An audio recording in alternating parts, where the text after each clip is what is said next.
じゃあ、具体的に、基礎のある子供さんへの接し方について、話してみましょう。今回ですね、16名の方に、Google フォームを、回答していただきありがとうございます。ます。はい。高校生以上。エリさん3回目、18歳男子。喫音のある我が子への接し方。はじめは親も喫音という言葉さえ知りませんでした。なので、子供と一緒に喫音について勉強しました。何か困ったことや嫌なことがあった時も、一緒に考え話をしっかりしました。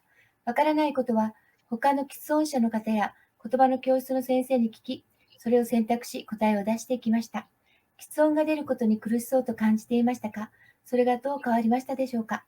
本人から喫音出ると苦しいよとよく言っていますが、それも含めて自分であると言っています。マクドナルドに行っても注文がうまくできない時があるので、ネット注文など今いろいろ試している途中です。楽しそうにピザをネット注文してました。ななこさん5回以上、高1男子、喫音のある我が子への接し方。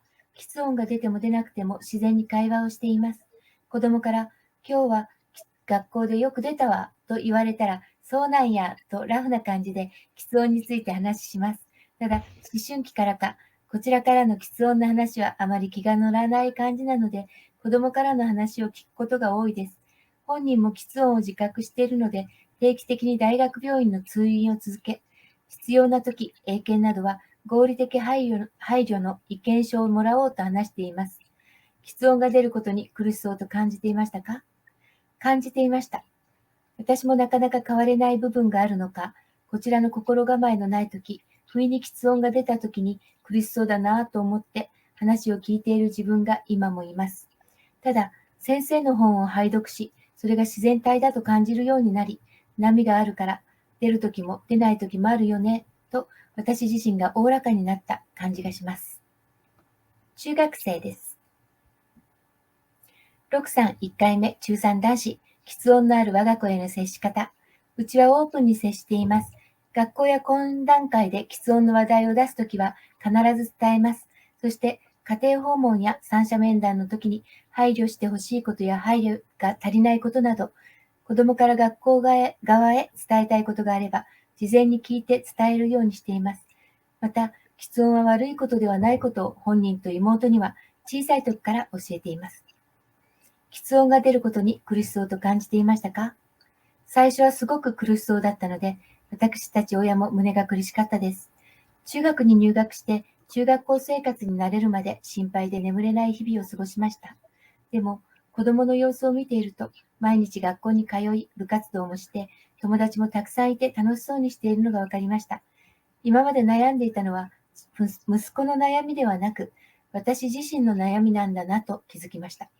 それからは自分の不安が少しでも軽くなるように自分にできることをしています。小学生です。ゆうこさん2回目、小6男子。喫音のある我が子への接し方。